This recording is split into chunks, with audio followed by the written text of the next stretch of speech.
ತಾಲೂಕಿನ ಚಿರತನಾಳ್ ಗ್ರಾಮದ ಹತ್ತಿರುವ ಶಿವರಾಮ್ ನಗರ ಕ್ಯಾಂಪಿನ ಸರ್ಕಾರಿ ಹಿರಿಯ ಪ್ರಾಥಮಿಕ ಶಾಲೆಗೆ ಖದರ್ ಬಂದಿದೆ. ಕಾರಣ ತೆಲುಗು ನಟ ಶ್ರೀ ನಂದಮೂರಿ ತಾರಕ ರಾಮರಾವ್ ಅವರ 102ನೇ ಜನ್ಮ ದಿನಾಚರಣೆಯ ಪ್ರಯುಕ್ತ ಅಖಂಡ ಭೂಮಿ ಫೌಂಡೇಶನ್ ಸಂಸ್ಥಾಪಕ ಮತ್ತು ಅಧ್ಯಕ್ಷರಾದ ನೆಕ್ಕುಂಟಿ ಶಿವರಾಜ್ ಅವರಿಂದ ಶಾಲೆಗೆ ಸುಣ್ಣ ಬಣ್ಣ ಹಚ್ಚಿ ಮೆರುಗು ತಂದಿದ್ದಾರೆ. ತಮ್ಮ ಸ್ವಗ್ರಾಮ ಶಿವರಾಮನಗರ ಕ್ಯಾಂಪಿನ ಸರ್ಕಾರಿ ಶಾಲೆಯನ್ನು ಸ್ವಚ್ಛಗೊಳಿಸುವ ಮೂಲಕ ಗ್ರಾಮದ ಪ್ರತಿಯೊಬ್ಬ ವಿದ್ಯಾರ್ಥಿಯು ಎನ್ಟಿಆರ್ ಅವರ ಶಿಕ್ಷಣಕ್ಕೆ ಬಹಳ ಮಹತ್ವ ಕೊಡುತ್ತಿದ್ದರು.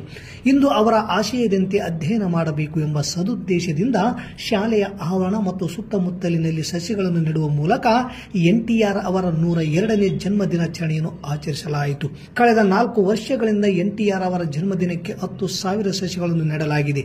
ಈ ವರ್ಷ ಸಸಿಗಳ ಜೊತೆಗೆ ಸರ್ಕಾರಿ ಶಾಲೆಗಳನ್ನು ಸ್ವಚ್ಛಗೊಳಿಸಲಾಯಿತು ಮತ್ತು ಮಕ್ಕಳಿಗೆ ಪುಸ್ತಕಗಳು ಮತ್ತು ಪೆನ್ನುಗಳನ್ನು ಸಹ ವಿತರಿಸಲಾಯಿತು. ಈ ಕಾರ್ಯಕ್ರಮದ ಮುಖ್ಯ ಅತಿಥಿಗಳಾಗಿ ಬರುಗುಪಲ್ಲಿ ಶ್ರೀ ಹರ್ಷ, ಅಮರೇಗೌಡ ವನಸಿರಿ, ವಿಶ್ವನಾಥ್ ಚೌಧರಿ, ನೆಕ್ಕಂಟಿ ಪ್ರಸಾದ್, ಮುರಳಿ ಕೃಷ್ಣ, ಮಣಿಕಂಠ, ವೆಂಕಟೇಶ್, ಬಾಲಕೃಷ್ಣ, ಗ್ರಾಮದ